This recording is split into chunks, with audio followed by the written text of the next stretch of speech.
السلام علیکم ورحمۃ اللہ وبرکاتہ۔ الرجال قوامون علی النساء، مرد عورتوں کا حاکم ہے۔ اللہ تبارک و تعالیٰ نے مردوں کو حاکم بنایا، عورتوں کو حاکم نہیں بنایا ہے۔ ہاں، مقام دونوں کا ہے۔ عورت کی طرف سے جو اذیت، تکلیف، دکھ پہنچے، مرد کے لیے حکم ہے کہ وہ صبر سے کام لے، شکر اور صبر سے کام لے۔ یہاں تک کہ حدیث و قرآن کا مضمون ہے کہ اگر عورت کے اندر کوئی برائی ہے تو کوئی نہ کوئی بھلائی ضرور ہوگی، تو پھر اس کی بھلائی کو دیکھ کر کے اس کی برائیوں کو تم بھول جاؤ۔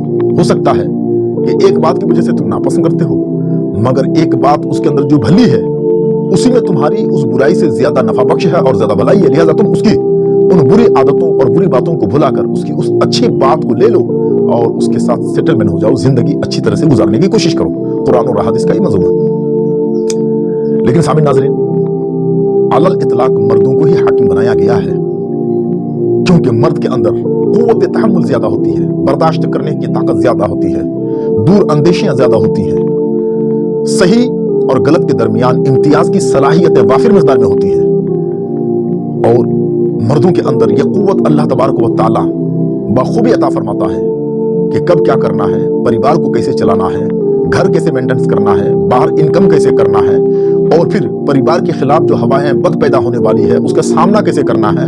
یہ ساری کی ساری صلاحیتیں مردوں میں دی گئی ہیں، عورتوں کو نہیں دی گئی ہیں۔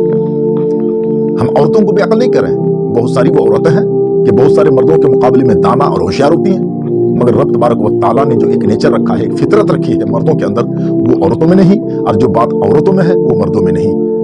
تو اسی کمزوری کی ہی بنیاد پر اللہ تبارک و تعالیٰ نے کسی عورت کو نبی یا رسول بنا کر کے نہیں بھیجا۔